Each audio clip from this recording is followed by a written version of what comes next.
అందరికీ నమస్కారం. కథ సింధు.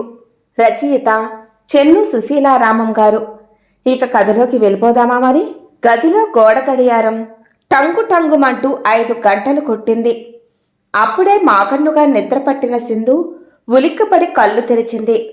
రోజూ లేచే సమయం అదే అయినా ఆ రోజు ఆమెకు చాలా బద్ధకంగా, అలసటగా ఉంది. రాత్రంతా చంటిపిల్ల పాల కోసం తల్లిని పీకుతూనే ఉంది. పాలు లేక తల్లి, పాలు రాక పిల్ల బాధపడుతూనే ఉన్నారు. ఇంకా తల్లి దగ్గర పాలు లేవని వేలు నోట్లో వేసుకుని నిద్రలోకి జారుకుంది చంటిది. ఇంకాసేపు పడుకొని ఉంటే బాగుండునని ఉంది సింధుకి. కానీ అది కుదిరే పని కాదని బద్ధకాన్నంతా చుట్టబెట్టి ఓ పక్కకు పెట్టి అలికిడి లేకుండా మెల్లగా లేచి కూతురి ఒంటి మీద దుప్పటి కప్పి యువతలకొచ్చింది. ఏ మిషన్కైనా రిపేర్ వస్తే కొంతకాలమన్నా రెస్టుగా ఓ మూలన ఉంచుతారు గాని మధ్యతరగతి గృహిణి పరిస్థితి అలా కాదు. ఆమె ఎలాంటి స్థితిలోనున్నా లేవలేకపోతే ఎక్కడి పనులు అక్కడే స్తంభించిపోతాయి. మగాళ్ళు ఆఫీసులకి, పిల్లలు స్కూళ్ళకి సక్రమంగా వెళ్ళి రావాలంటే అదంతా ఆ ఇంటి ఇల్లాల మీదే ఆధారపడి ఉంటుంది. సింధు హడావుడిగా కాలకృత్యాలు తీర్చుకొని స్నానం చేసి దేవుని పటం ముందు దీపం వెలిగించి దండం పెట్టుకుని యుద్ధానికి సన్నద్ధమే వెళుతున్న సైనికురాలిలా గబగబా వంటగదిలోకి చొరబడింది. రాత్రి సింక్లో పడేసి ఉన్న అంట్ల గిన్నెలన్నీ తోమి పోర్లించేసరికి పాల ప్యాకెట్లు వచ్చాయి. వాటిని కట్ చేసి పాత్రలోకి వంపి స్టవ్ ముట్టించి పెట్టింది. పెరట్లోకెళ్ళి నూతిలోని నీళ్లు తోడి బాయిలర్లో నింపి బొగ్గులేసి అంటించింది. గదులు పెరడు తుడుచుకొచ్చింది. స్టవ్ మీద ఇడ్లీ కుక్కర్ పెట్టి కూరలు ముందేసుకుని తరిగి బియ్యం కడిగి రెడీగా ఉంచుకుంది. పాలు 2 పొంగులు రానిచ్చి దించి ఓ పక్కన పెట్టి మూత పెట్టింది. ఇడ్లీ కుక్కర్లోని ఇడ్లీలు తీసి హాట్ బాక్స్లో సర్దింది. 2 స్టవ్ల మీద అన్నం కూర పెట్టింది. ఇంతలోకి అత్తమామలు లేవడంతో వాళ్లకు బెడ్ కాఫీ కలిపి ఇచ్చింది. తను ఓ కప్పు కాఫీ కలుపుకుంది. అటు తిరుగుతూ ఇటు తిరుగుతూ ఒక్కో గుక్కెడు కాఫీ గొంతులో పోసుకోసాగింది. ఆఖరున చల్లగా ఉన్న ద్రవాన్ని కాస్త మంచినీళ్ళలా తాగేసింది. భర్త లేవడంతో అతనికన్నీ అమర్చి అందించింది. ఇంతలో చంటిది లేచి ఏడవడం మొదలుపెట్టింది. గబగబా అటు పరిగెత్తుకెళ్లి కూతుర్ని చంకనేసుకుంది సింధు. తిరిగి తల్లి భుజం మీద తల వాల్చి నిద్రపోయింది చంటిది. దాన్నలా భుజాన్నుంచుకునే బాక్సులో టిఫిన్ సర్ది భర్తకందించింది. పాపకు పాల డబ్బా అయిపోయింది. ఆఫీసుకు బయలుదేరిపోతున్న భర్తకు చెప్పింది సింధు. తెల్లవారిందా నీ దండకానికి? శుభమా అంటూ ఉదయాన్నే ఆఫీసుకు బయలుదేరుతుంటే నీ దరిద్ర కొట్టు ముఖంతో ఎదురొచ్చావన్నమాట. ఇంకీరోజు నాకు అన్నీ అపశకునాలే. ఆఫీసర్లతో చివాట్లు తినాలి. దారిలోనే పట్టుకుని అప్పులు వాళ్ళు పీక్కు తింటారు. ఏవే సింధు, నీకెన్నిసార్లు చెప్పానే, మగాడు బయటకెళ్లే సమయంలో అది పట్రా ఇది పట్రా అని చెప్పకూడదు, వాళ్ల మూడు పాడైపోతుంది అని దీర్ఘం తీస్తూ కోడల్ని మందలించింది సీతమ్మ. సర్లే, నీ కోడలకంత కామన్ సెన్స్ ఉంటే బాగానే ఉండును. ఏమే, నీ చెవుల్లో శేషంగాని కరిగించి పోసుకున్నావా? ఆ పిల్ల పిశాచం అలా ఇల్లెగిరిపోయేలా ఏడుస్తుంటే వినిపించడం లేదు. భార్య మీద మండిపడ్డాడు సతీష్. దానికి ఆకలికి ఏడుస్తుందండి, నన్నేం చేయమంటారు? నిన్ననగా పాల డబ్బా అయిపోయింది, నా దగ్గర పాలు లేవు, మరెలా దాన్ని ఊరుకోబెట్టేది? నీది మరీ చోద్యం కాకపోతే దానికి పంచదారో పటిక బెల్లం నీళ్ళో పట్టించకూడదటే. అబ్బే, బోల్డు డబ్బు పోసి బజార్లో ఆ పాలపిండి డబ్బానే కావాలి నీకు. పిల్లలు బళ్ళోకెళ్లే వరకు పాలిచ్చి పెంచేవాళ్ళం. మరి నువ్వో ఇప్పుడే నీ దగ్గర పాలు లేవంటున్నావు. నీది మరీ విడ్డూరంగా ఉందే కోడలి పిల్ల. ఒరే అబ్బి, నీ పెళ్ళం అందం చెడిపోతుందని చంటిదానికి పాలివ్వడం లేదురా. దాన్నే అందంగా నా దగ్గర పాల్లేవు అనేస్తుంది. ఎకలిస్తూ అంది సీతమ్మ. నిజం చెప్పావే అమ్మా, దీని మొహానికో అందం, అది చెడిపోకుండా చూసుకోవడమును. దేవ్యం మొహం వేసుకొని ఇదీను ఎర్రతోరు తప్పించి ఏముంది దీని దగ్గర? పో, లోపలికి పోయి అమ్మ చెప్పినట్లు ఆ నీళ్ళేవో కలిపి ఆ పిశాచి గొంతులో పోయి. రాత్రిలాగా దాని ఏడుపుతో నాకు నిద్రాభంగమయ్యిందో దాని గొంతు నీ గొంతు నొక్కి పారేస్తా. పేడ విరగడైపోతుంది. భార్యను చివాట్లేసి రుసరుసలాడుతూ బయటికెళ్ళిపోయాడు సతీష్. ఏవే సింధు, నీకు బుద్ధి జ్ఞానం ఉందటే? పగలల్లా బయట గొడ్డు చాకరీ చేసి ఇంటికొచ్చిన నా బిడ్డకి రాత్రులు కంటి నిండా నిద్ర కూడా లేకుండా చేస్తున్నావా? అబ్బెబ్బే, మొగుడిని ఎలా చూసుకోవాలో కూడా చేతకాని దానివి దొరికావు మా ప్రాణానికి. ఏం చేస్తాం, చేసుకున్న వాళ్ళకి చేసుకున్నంత మహదేవా అని. ఏంటే మహదేవా అంటున్నావు? లోపల నుండి సింధు మావగారు కోదండం ముక్కుపొడం పీలుస్తూ వచ్చాడు. ఏముంది, మీ కోడలు భాగవతం చెప్పుకుని మురిసిపోతున్నాం. అబ్బాయికి రాత్రులు నిద్ర లేకుండా చేస్తుందట. ఏమిటి, నిజంగానే? అయితే కోడలి పిల్ల మంచి రసికురాలన్నమాట. వెకిలిగా నవ్వుతున్న మాంగారిని చూస్తుంటే ఒంటి మీద తేళ్లు చెర్రులు పాకుతున్నట్టనిపించి చప్పున అక్కడి నుంచి వెళ్ళిపోయింది సింధు. 6 నెలలు చంటిపిల్ల ఏడుస్తూ నీరసంగా మంచం మీద పడుకుని ఉంది. కూతుర్నలా చూడగానే కన్నతల్లి ప్రాణం కదిలిపోయింది. తన్నుకొస్తున్న దుఃఖాన్ని పళ్ళ బిగువున ఆపుకుంటూ వంటగదిలోకి వెళ్ళి గ్లాసుతో నీళ్లు ముంచి పంచదార వేసి స్పూన్తో కరగబెడుతోంది. ఇంతలోకి సీతమ్మ అక్కడికొచ్చి కోడలి మీద చిందులు తొక్కింది. అబ్బెబ్బే, నువ్వసలు సంసారానికి సరైన మనిషివి కాదే. సంసారం చక్కదిద్దుకునే తీరేదేనా? ఆ గుంట వయసెంత? దానికి పట్టడానికి ఇంత పంచదార వేస్ట్ చేస్తావా? పంచదార కిలో ఎంత ఖరీదో నీకు అసలు తెలుసునట్టే. అయినా ఈ మధ్య ఏ డాక్టరు చెప్పినా పంచదార వైట్ పాయిజన్ అంటున్నారు కదే. నీ మట్టుకు నువ్వు ఇంత పంచదార నీళ్లలో కరిగించి దానికి పట్టిస్తే అది గుడ్డుకు మనదు. గబగబా మాట్లాడుతూనే కోడలి చేతిలోని గ్లాస్ అందుకుని గటగటా తాగేసింది సీతమ్మ. మారు మాట్లాడలేని సింధు గదిలోకెళ్ళి పిల్లను అడ్డాల్లో వేసుకుంది. అద్గతి మాతృమూర్తి లక్షణం అంటే. పిల్లకి సంవత్సరం నిండేదాకా నీ పాలే పట్టాలి, తెలిసిందా కోడలు పిల్ల? అత్తగారి మాటలు సింధు నెత్తిన పిడుగులు కురిపించాయి. ఎంతకీ పాలు రాక అలాగే సొమ్మసిల్లి నిద్రపోయింది చంటిపిల్ల. ఆ రాత్రి భర్తకి నచ్చ చెప్పే ధోరణిలో మెల్లగా బ్రతిమలాడుతూ చెప్పింది సింధు. ఏవండి, మన పాపని చూసారా? ఎంత చిక్కిపోయిందో. దానికి పాలు చాలడం లేదండి. ఎదిగే వయసులో సరైన డైట్ ఇవ్వకపోతే పిల్లల హెల్త్ పాడైపోతుంది. మన పాప వయస్సే, పక్కింటి పిన్నిగారి మనవరాలది. దాన్ని చూడండి, ఎంత ముద్దుగా బొద్దుగా ఉంటుందో. మీరు చూస్తే పాల డబ్బా తీసుకురావడం లేదు. అత్తయ్య చూస్తే పాపకి సంవత్సరం వయసొచ్చే వరకు నా పాలే పట్టాలంటున్నారు. పాల ప్యాకెట్లు ఎక్స్ట్రా తీసుకోవడానికి వీల్లేదంటారు. ఎలాగండి? నేనేం చెయ్యను చెప్పండి? కళ్ళనీళ్ల పర్యంతమైపోయింది సింధు. ఆపవే, ఏడుపు గుట్టు మోహందానా. అందరూ పిల్లలకి పాలు పట్టే పెంచుతున్నారా? ఇంత అన్నం పడేయి. అన్నము పెడుతున్నానండి, కానీ 10 రోజుల నాడు జ్వరం వచ్చిన దగ్గర నుండి అది మెతుకు ముట్టడం లేదు. అన్నము తినక పాలు పట్టకపోతే అదేమైపోతుందోనని భయంగా ఉంది. పిల్లలకు పాలు తప్పనిసరిగా పట్టాలి. ఆ విషయం మీకు మాత్రం తెలీదా? ఏంటే ఊరికే లాపాయింట్లు లాగుతున్నావు? దానికి పాల డబ్బాలు కొనే స్తోమత నాకు లేదు, అంతే. అలాగంటే ఎలాగండి? కన్నతండ్రి మీరే పట్టించుకోకపోతే అదేమైపోతుంది చెప్పండి? ఏ అవసరాలైనా కన్నబిడ్డల తర్వాతే కదా. అంటే అంటే ఏంటే నీ ఉద్దేశం? చేతిలో సిగరెట్ తీసి విసురుగా నేలకేసి కొట్టి లేచి నిలబడ్డాడు సతీష్. ఒళ్ళో ఉన్న కూతుర్ని తీసి మంచం మీద పడుకోబెట్టింది సింధు. ఏం లేదండి, రోజుకి మీరెన్ని సిగరెట్లు కాలుస్తున్నారు? క్లబ్కెళ్ళి ఎన్ని డబ్బులు తగలేస్తున్నారు? అవి కొంచెం తగ్గించుకుంటే అంతే. ఆమె చెంప చెల్లుమంది. రాస్కెల్, నన్నే నిలదీసేంత దానివయ్యావా? నేను ఎన్ని సిగరెట్లు తగలేస్తే నీకేంటి? క్లబ్బులకెళ్ళి తాగితే నీకేంటి? ప్యాకెట్ ఆడితే నీకేంటి? నేను సంపాదించుకుంటున్నాను, నా ఇష్టం వచ్చినట్టు తగలేసుకుంటాను. ఇదేమన్నా నీ బాబు సొమ్మా? నన్ను క్రాస్ ఎగ్జామినేషన్ చేస్తున్నావు? కొడుకు అరుపులకు సీతమ్మ కోదండం అక్కడికొచ్చి చేరిపోయారు. ఏంట్రా అబ్బాయి, ఏం జరిగింది? ఏముంది, దీనికి కళ్ళు నెత్తికెక్కాయినాన్నా, అందుకే నన్ను జమాఖర్చులు అడుగుతోంది. అడగదు మరి, చదువుకుంది కదా, ఆ టెంపరితనం నీ దగ్గర చూపిస్తోంది. రామరామ, ఎవరింట్లోనైనా చూడు, ఆడది అణిగి మణిగి పడుంటుంది. కానీ ఇలా మాటకు మాట చెప్తూ వితండవాదానికి దిగేదాన్ని నీ పెళ్ళాన్నే చూసాం. ఏం చేస్తాం, అంతా మన తలరాత. కదలండి, చోద్యం చాలు, చూసిన పనైపోయింది. ఏమండి, నేను కూడా ఏదైనా ఉద్యోగం చేస్తాను. ఎక్కడన్నా నాకు పని చూడండి. వేనీళ్లకు చన్నీళ్ళలా ఉంటుంది. ఏంటి, ఉద్యోగం వెలగపెడతావా? నీ మొహానికి అదొక్కటే తక్కువ. అమ్మా చూడవే, ఇది ఉద్యోగం చేస్తుందటే. కొడుకు అరుపులతో వెంటనే అక్కడ ప్రత్యక్షమైపోయింది సీతమ్మ.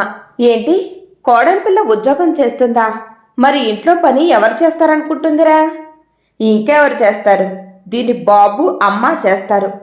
ఏమే, అలా చేస్తావా? నీ బాబుని అమ్మని రప్పించి నీ ఇంట్లో పని మనుషులుగా పెట్టు, అది జీతం పత్యం లేకుండా. అదో పెద్ద చోకైనట్లు తల్లి కొడుకులిద్దరూ పగలబడి నవ్వసాగారు. సింధు ముఖం నల్లగా మాడిపోయింది. అది కాదురా అబ్బాయి, 24 గంటలు ఇంట్లో ఉంటే మన ముగ్గురి ముఖాలే చూడాలి. అదే గడప దాటి వీధిని పడిందనుకో, రకరకాల మనుషుల్ని చూడొచ్చు, రకరకాల సరదాలు తీర్చుకోవచ్చు. నిజం చెప్పావే అమ్మా, దీని ప్లాన్ అదే. బురద మీద రాయిస్తే అది తన ముఖాన్నే చిమ్ముతుందని దేనికి నోరిప్పకుండా ఉండిపోయింది సింధు. ఏవండి, నేనో మాట అడుగుతాను కానీ కోపగించుకోకండే. నాకు నిన్ననే తెలిసింది మాట. మీరు మీ ఆఫీసులో పనిచేసే స్టెనోతో క్లోజ్గా తిరుగుతున్నారట, ఆమె ఇంటికి కూడా వెళ్ళొస్తున్నారట సందేహంగా అడిగింది సింధు. నోట్లో సిగరెట్ తీసి పట్టుకుని పొగ విశాలంగా వదులుతూ చిద్విలాసంగా నవ్వాడు సతీష్. ఓహో, ఈ వార్త నీదాకా వచ్చిందన్నమాట. మంచిది, నేనే చెబుదామనుకుంటున్నాను. నాకా శ్రమ లేకుండా చేశావు. ఇదిగో దేప్యమొహమా, నీ చెప్పేది జాగ్రత్తగా విను. ఆ స్టెను, అదే నా గర్ల్ ఫ్రెండ్ రోజీ, బంగారు గుడ్లు పెట్టే బాతు.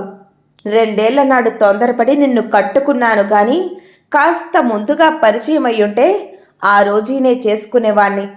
అయినా ఇప్పుడైతే మాత్రం ఏముందిలే, నువ్విలాగే ఉండు. ఎప్పుడన్నా రోజీని ఇంటికి తీసుకువచ్చినా నువ్వు సకల మర్యాదలు చెయ్యాలి. రోజీకి నా అన్న వాళ్ళెవ్వరూ లేరు. నన్ను గాఢంగా ప్రేమిస్తోంది. నేను కాదంటే చచ్చిపోతానంటుంది. నిజంగా రోజీ లాంటి బంగారు పిచ్చుక దొరకడం నా అదృష్టం. ఏదో కాలక్షేపానికి ఉద్యోగం చేస్తుంది కానీ తన వెనకాల లెక్కలేనన్ని ఆస్తిపాస్తులు మూలుగుతున్నాయి. వాటిని ఎవ్వరూ ఎగరేసుకుపోకుండా రక్షించే నాదుడి కొరకు వెతుకుతుంటే నేను కనిపించానట. నాలోని సమర్థతని, సిన్సియారిటీని చూసి నాపై మనసు పారేసుకుంది. నేను పెళ్ళైన వాళ్ళని తెలిసి మొదట కొంచెం బాధపడింది, కానీ వెంటనే నన్నర్థం చేసుకుంది. పెళ్ళైన వాడినైనా సరే నన్ను తప్ప మరొకరిని కన్నెత్తేనా చూడనంది. చూసావా రోజుది ఎంత గాఢమైన ప్రేమో. తాను కో అంటే 1,000,000 మంది కుర్రాళ్ళు క్యూ కట్టి తనెదుట నిలబడతారు, కానీ నన్నే లేక్ చేస్తుందంటే అదంతా నా లక్. ఏంటి ముఖం అలా ఆమదం తాగినట్టు పెట్టావు? నీకు ఇష్టం లేదని చెప్పబోతున్నావు అంతే కదూ? కానీ ఇక్కడ నీ బోడి ఇష్టాల్ని ఎవ్వరూ అడగపోవడం లేదు. నోరెత్తకుండా కుక్కిన పేలులా పడుంటేనే నీకీ కంపులో ఫుడ్ దొరికేది. అది గుర్తుంచుకో. నాకు గనక చిరాకేసి నిన్ను మెడపెట్టి గెంటేశాననుకో, నీ పుట్టింట్లో ఏముంది? నీ అమ్మ బాబాయ్ చెప్పాకర్ర పట్టుకుని తిరుగుతున్నారాయే. అక్కడికెళ్తే నీకు రాలేది బూడిదే. అన్నట్టు చెప్పడం మర్చాను, రేపు రోజీ బర్త్డే. రేపు సాయంత్రం తననిక్కడికి తీసుకువస్తాను. రేపు రాత్రికి డిన్నర్ ఇక్కడే. తనకిష్టమైన ఐటమ్స్ అన్నీ చెప్తాను. రుచిగా శుచిగా వండి ఉంచు. అంతేకాదు, రేపు రాత్రి ఇక్కడే ఉండిపోతుంది రోజీ. ఈ బెడ్రూమ్ బాగా డెకరేట్ చేసి ఉంచాల్సిన డ్యూటీ కూడా నీదే, తెలిసిందా? ఇదే ఫస్ట్ టైం రోజీ ఇక్కడికి రావడం. అరేంజ్మెంట్స్ అన్నీ అదిరిపోవాలి. ఏంటి, అర్థమైందా? వట్టి పప్పు శుద్ధవి, దేనికి ఎక్స్ప్రెషన్స్ ఉండవు. ఆ రోజు భోజనాలు చేస్తుండగా బాంబు పేల్చాడు సతీష్. అమ్మా, రోజీకి ఇలా ఉండడం బాగాలేదట. తన మెల్లో తాలి కట్టమంటుందే.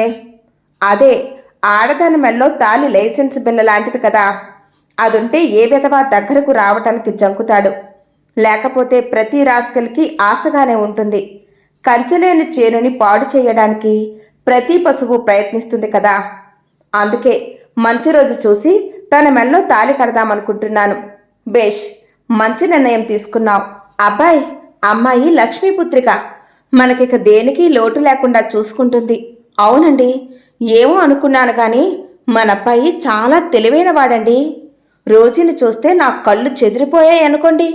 నిలువెల్లా బంగారం తొడుగుతూ వచ్చింది. తన వంటి మీదున్న వస్తువుల్లాంటివి మరో 4 సెట్లు ఉన్నాయంట బ్యాంకు లాకర్లో. నేను మాత్రం ఏం చేసుకుంటాను, ఏం పెట్టుకుంటాను? మీ అబ్బాయి నా మెల్లో తాలి కట్టిన మరుక్షణం కాసుల పేరు, రాళ్ల గాజులు, పగడాల చెవికమ్మలు నాకిచ్చేస్తానంది. ఇలా మీరు బోసి మెడతో చేతులకి మట్టి గాజులతో ఉంటే చూడలేకపోతున్నానత్తయ్యా అంది పిచ్చి తల్లి. నిజమేనమ్మా, కానీ రోజీ మెల్లో తాలి కట్టాలంటే ముందుగా ఈ దేవ్యమోహన్ దగ్గర నుండి విడాకులు తీసుకోవాలే. ఓస్, విడాకులేగా? అదెంత పని? ఏమే సింధు, ఏదో నామక ఊరికే లాంఛనప్రాయంగా విడాకుల పత్రం మీద సంతకం పెట్టేయమ్మా. అవును, పెట్టేయమ్మా. అలాగని నిన్ను మేము అన్యాయం చేస్తామనుకోకు.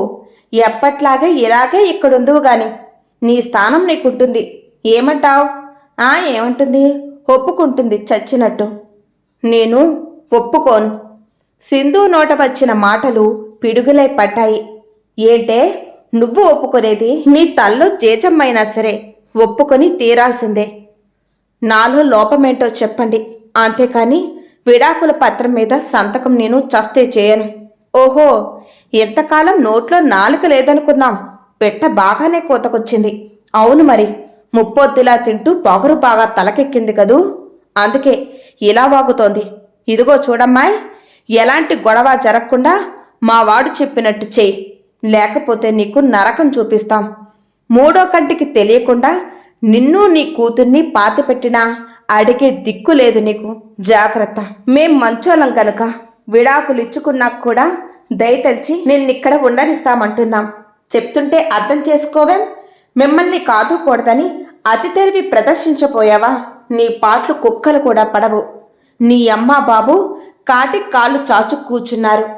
ఎర్రగా బుర్రగా ఉన్నావని అప్పుడు నిన్ను చూసి మావాడు మనసు పారేసుకొని నీ మెల్లో తాలి కట్టాడు గాని నీ వెనకమాల ఏవన్నా ఎస్టేటులున్నాయా? పెళ్లి చేసే తాహత కూడా లేకపోతే నిన్ను తెచ్చి ఆ తంతు కూడా మా ఇంటి దగ్గరే జరిపించాం. అలాంటి నిష్ఠ దరిద్రురాలివి.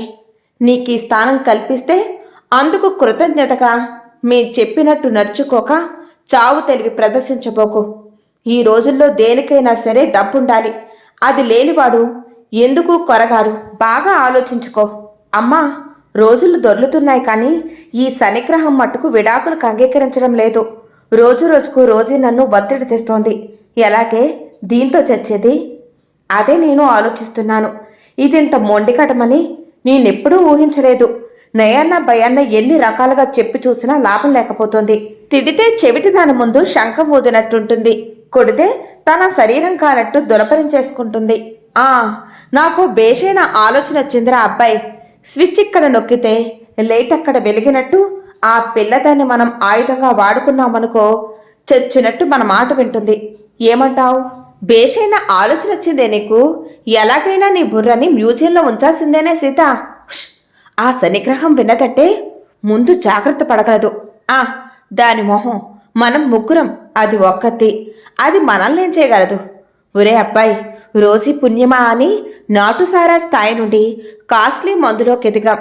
తొందరగా బాటిల్ పట్టారా, 2 రౌండ్లు తాగాక దాని సంగతి ఆలోచిద్దాం. సరే, మీరీ పనిలో పట్టారంటే టైమే తెలియదు మీకు. ఈలోపు నేను కాస్త కునుకు తీసొస్తాను. ఒసే సింధు, రావే, కాళ్ళు పట్టుదు గాని. ఆవలిస్తూ తన గదిలోకెళ్ళి మంచం మీద వాలింది సీతమ్మ. కాసేపటికల్లా గురక పెడుతూ నిద్రపోయింది. అత్తగారి కాళ్ళు నొక్కుతున్న సింధుకు కూడా మాగన్నుగా నిద్ర పట్టింది. సడన్గా చంటిపిల్ల కెవ్వున అరవడంతో ఉలిక్కిపడి లేచింది సింధు. ఒక్క ఉరుకున తన గదిలోకి పరిగెత్తుకెళ్ళింది.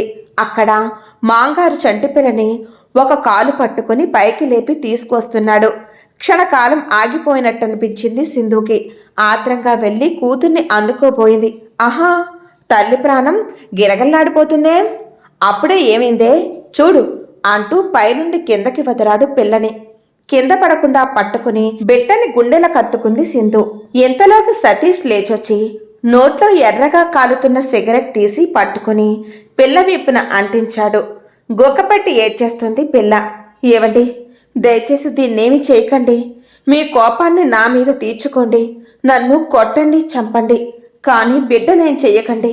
సింధు ఏడుస్తూ బ్రతిమలాడుతోంది. నాన్నోయ్, అమ్మ చెప్పింది నిజమే. పిల్ల దగ్గర స్విచ్ నొక్కితే తల్లి దగ్గర లైట్ వెలిగింది. మాయల పకీరు ప్రాణం 7 సముద్రాల అవతల చెట్టు తొర్రలో ఉన్న చిలకలో ఉన్నట్టు నీ కోడలి ప్రాణం ఈ గుంటలో ఉందన్నమాట. ఈ పనెప్పుడో చెయ్యాల్సింది. నాన్నా, నువ్వు దీన్ని కదలకుండా పట్టుకో. ఈ గుంటని ఇచ్చుకెళ్ళి పెరట్లో పడేస్తాను. తండ్రి కొడుకులిద్దరూ మందు మీదున్నందున వాళ్లతో చాలలేకుండా ఉంది సింధు. చంటిదాన్ని లాక్కుని పెరట్లోకెళ్ళిపోయారు. సింధు ఏడుస్తూ వాళ్ళని వెంబడించింది. నుయ్యి దగ్గరకొచ్చి నిలబడి, ఇప్పుడు చెప్పవే, ఈ విడాకుల పత్రం మీద సంతకం చేస్తావా లేదా? చేస్తాను. ముందు నా బిడ్డను నాకివ్వండి. ఎప్పుడొచ్చిందో సీతమ్మ కూడా పెరట్లోకి వచ్చేసింది. ఇదేంట్రా, ఈ తద్దనం ఎక్కడ పెట్టారు? ఎవరికన్నా తెలిస్తే గొడవ అవుతుంది. పదండి లోపలికి. చక్, నీకేం తెలీదు, ఊరుకో. ఈ సింధు వట్టి మొండికటం, దేనికి లొంగదు. దీనికి గట్టి డోసే ఇవ్వాలి. ఒరే అబ్బాయి, మీ అమ్మ అలాగే అంటుంది కానీ నీ పని కానివరా? ఇప్పుడే పట్టు బిగించకపోతే లోపలికెళ్తే మన మాట వినదిది. పిల్లనెత్తి పట్టుకో. ఇదిగో సింధు, నీ కూతురు కావాలో ఈ విడాకుల పత్రం మీద సంతకం చేస్తావో క్షణాల మీద ఏదో ఒకటి జరిగిపోవాలి. తండ్రి కొడుకులిద్దరికీ మందు ఎక్కువయ్యి అది పూర్తిగా తలకెక్కి మాటలు తడబడుతూ ముత్తగా వస్తున్నాయి. నిలకడగా నిల్చున్న చోట నిలబడలేకుండా ఉన్నారు. ఏ క్షణాన తన బిడ్డను నూతిలోకి జార విడుస్తారోనని సింధు ప్రాణం దడదడలాడిపోయింది. ఆమెలో ఆ క్షణాన ఎక్కడ లేని తెగింపు వచ్చేసింది. బలంగా భర్తని లాగి అతని చేతిలోంచి బిడ్డనందుకుంది. వెనుక నుండి మాంగారు కోడలు జుత్తు దొరకబుచ్చుకున్నాడు. ఈడ్చిపెట్టి కాలుతో విసురుగా తన్నింది సింధు. వెళ్ళి నూతిగోడకి కొట్టుకుని మారు మాట్లాడకుండా పడిపోయాడు కోదండం. అది చూసి కోడల దగ్గరకు రావటానికి భయంతో చంకింది సీతమ్మ. తిరిగి కూతుర్ని తన్నుండి లాక్కోబోతున్న భర్తతో తన సాయశక్తులా పెనుగులాడింది సింధు. ఆ పెనుగులాటలో పిల్ల జారి నేల మీదకి పడిపోయింది. కూతుర్ని అందుకోవడానికి కిందకి వంగిన సింధు మరో ఆలోచన చెయ్యకుండా భర్త 2 కాళ్ళు పట్టుకుని ఎత్తి నూతిలోకి గెంటేసింది. అంతా గుట్లప్పగించి చూస్తున్న సీతమ్మ ఒక్కసారి గొల్లుమంది. అయ్యో, నా బిడ్డను నూతిలోకి గెంటేసింది రాక్షసి! ఎవరైనా వచ్చి నా కొడుకును కాపాడండి! గుండెలు బాదుకుంటూ శోకాలు మొదలుపెట్టింది. అందరిళ్లల్లోనూ లైట్లు వెలిగాయి. నలుగురు పోగయ్యారు. దీని చేతులెరగా దీనికి మాయరోగం రాను. చెట్టంత నా బిడ్డను నూతిలోకి గెంటేసింది. జమాజట్టి లాంటి మామగారిని ఒక్కిసున్న గోడకేసి కొట్టింది. ఇది ఆడది కాదు, పిశాచి బాబు! ఆలస్యం చెయ్యకండి, నా కొడుకును రక్షించండి. ఆ రాత్రి టైంలో నూతిలోకి దిగడానికి ఎవ్వరూ సాహసించలేకపోయారు. ఆఖరికి ఒకతను ముందుకొచ్చాడు. అందరిళ్లల్లో తాళ్లు తెచ్చి ఒకదానికి ఒకటి కట్టి అతని నడుంకి బిగించి కట్టుకుని మెల్లగా నూతిలోకి దిగాడు. అతి కష్టం మీద సతీష్ని పైకి తీసుకొచ్చాడతను. నీళ్లు కక్కించారు కాని వెన్నుకి బలమైన గాయమయ్యి రక్తం కారిపోతుంది. ఒకరెళ్ళి అంబులెన్స్కి ఫోన్ చేసి వచ్చారు. దీనికి పాడగట్ట, నా బిడ్డ నే స్థితికి తెచ్చిందో ముదనిష్టపది! తిడుతూ కోడల వీపు మీద చెంపల మీద కొట్టేస్తుంది సీతమ్మ. ఎవరన్నా వెళ్ళి పోలీసుని పిలుచుకురండి. ఇక్కడున్న మీరంతా సాక్ష్యం చెప్పాలి. దీన్ని కటకటాలు లెక్కబెట్టించి చిప్పకూడు తినిపించాలి. చాలే, ఊరుకోవమ్మా. మొగుణ్ణి కొట్టి మొగసలకెక్కిందన్న సామెతలా కోడల్ని రాచిరంపాన పెడుతూ ఆ పిల్ల మీదే పోలీసులకు కంప్లైంట్ ఇస్తానంటున్నావే? ఇక్కడ జరిగిన బాగోతమంతా మేం చూస్తూనే ఉన్నాం. చూసింది చూసినట్లు పోలీసులకు చెప్తాం. అప్పుడు మీ ముగ్గురు ఎక్కడుంటారో ఆలోచించుకో. నోరు వాయి లేందని కోడల్ని మీరు రోజు పెట్టే హింసలు మాకెవ్వరికీ తెలియదనుకోకండి. మీరు మంచి మనుషులు కారని మీ నోట్లో నోరు పెట్టడం ఇష్టం లేక మేం మీ ఇంటి వ్యవహారంలో కల్పించుకోవడం లేదు. ఈ నిమిషాన మీ కోడలు ఒక్క మాట పోలీసు వాళ్ళ చెవినేసిందంటే చాలు. ఇంతలోకి అంబులెన్స్ వచ్చింది. సతీష్ని ఆసుపత్రికి తీసుకుపోయారు. వెన్నుముక బాగా దెబ్బతింది. మనిషి ప్రాణాలతో మిగిలాడు తప్ప ఎప్పటికి కోలుకుని లేచి తిరుగుతాడో, అసలు తిరగలడో లేడో కూడా తెలియని స్థితిలో ఉన్నాడు సతీష్. రోజులు గడుస్తున్నాయి కానీ సతీష్ పరిస్థితిలో మార్పు లేదు. డాక్టర్లకు మందులకు డబ్బులు విపరీతంగా ఖర్చయిపోతుంది. రోజీ దగ్గరికెళ్తే మొండి చేయి చూపించింది. మరెప్పుడు తన ఇంటి గడప తొక్కతంది. ఇంట్లో గడవడం కూడా చాలా కష్టంగా ఉంది. ఏవండి, మీరొక్కసారి అబ్బాయి ఆఫీస్కెళ్ళి వాళ్ళ ఆఫీసులోనే కోడలికి ఏదన్నా పనిపించమని ఆఫీసర్ గారిని అడగండి. సీతమ్మ భర్తకు సలహా ఇచ్చింది. దానికి ఉద్యోగం ఇప్పిస్తే మనకేంటే లాభం? ఉద్యోగం దొరికాక అది మనల్ని చూస్తుందంటావా? దాని మొహం, అది మనల్ని చూసేదేంటి? మనమే దాన్ని చూడాలి. దాని పనల్లా ఇంట్లో చాకరీ చేసుకెళ్ళి ఆఫీసులో చాకరీ చేసి రావడమే. నెల జీతం తెచ్చి మన చేతిలోనే పోస్తుంది. రోజీ అంటూ దాన్నట్టుకు వేలాడితే అది చూడండి ఎంత పని చేసిందో. నీతి మాలింది. కొంతకాలం మన వాడితో తిరిగిన విశ్వాసమన్నా లేకుండా నోటికొచ్చినట్టు వాగి ఒక్క పైసా అన్నా విధించింది కాదు. అలాంటి వాళ్ళంతేనే. దానికి కావాల్సింది దాని అవసరాలు తీర్చే మగాడు. మన అబ్బాయి లాంటి వాళ్ళెందరినీ మార్చిందో, ఇంకా ఎందరినీ మారుస్తుందో. మన వాడితో తాలి కట్టించుకున్నా వీడితో ఎక్కువ కాలం ఉంటుందన్న నమ్మకం నాకు లేదు. ఈలోపు దాని దగ్గరున్నవన్నీ చక్కబెట్టి మూటగట్టేయొచ్చనుకున్నాను. ఈలోపు ఇలా జరిగింది. అసలు దీనికంతటికీ కారణం ఆ శనిగ్రహం. దాన్నూరికే వదలకూడదు. నిజమే, కానీ కాస్త నిగ్రహించుకోండి. ముందు నేను చెప్పినట్టు చెయ్యండి. ఇక మనవాడు లేచి తిరుగుతాడని, ఉద్యోగం చేస్తాడని నమ్మకం కలగడం లేదు. ఆ ఆఫీసర్ కాళ్ళ వేళ్ళ పడి ఏదన్నా పని కోడలికి వేయిస్తే అదే మనకి ఆధారమవుతుంది. ఆ రోజే కోదండం కొడుకు పనిచేసే ఆఫీస్కెళ్ళాడు. సతీష్ పనిచేసేది ప్రైవేట్ కంపెనీ. ఆ కంపెనీలో చాలా అవకతవకలకు పాల్పడి కంపెనీ సొమ్ము దుర్వినియోగం చేసినందుకు అతన్ని పనిలోంచి తొలగించాలని నిర్ణయించుకుంది మేనేజ్మెంటు. ఆ మాటే కోదండంతో చెప్పారు. మీ అబ్బాయి లేవలేని పరిస్థితిలో ఉన్నాడని దయతలిచి వదిలిపెడుతున్నాం కానీ లేకుంటే తన పాటికి జైల్లో ఉండేవాడు. కోదండం కన్నీళ్లు పెట్టుకుంటూ ఆఫీసరు కాళ్ల మీద వాలిపోయాడు. అయ్యా, తమరు దయ చూపించి మా కోడలికి ఏదో ఒక పని ఇప్పించకపోతే చంటి పిల్లతో కలిసి కుటుంబం మొత్తం ఏ విషమో మింగి ప్రాణాలు తీసుకోవాల్సిందే. తన గోడు వెళ్ళబోసుకున్నాడు. జాలిగుండెగల ఆఫీసరు యాజమాన్యానికి నచ్చచెప్పి టెంపరీ పోస్టు ఒకటి ఖాళీగా ఉంటే వెంటనే సింధుని ఆ పోస్టులో అపాయింట్ చేసుకున్నారు. మొదటి నెల జీతం అందుకోగానే అట్నుండటే పుట్టింటికెళ్ళి తల్లిదండ్రుల్ని వెంటబెట్టుకొచ్చింది సింధు. వాళ్ళను చూడగానే షాక్ తిన్నట్టయినారు సీతమ్మ, కోదండం. ఆ వెనకే కోడలి మీద నిప్పులు చెరిగారు. ఏంటే, ఈ ముష్టాల్ని ఎక్కడికి తీసుకొచ్చావు? ఎంత ధైర్యమే నీకు? వీళ్ళని తక్షణం ఈ ఇంటి గడప దాటించు. ఎక్కువ మాట్లాడద్దు.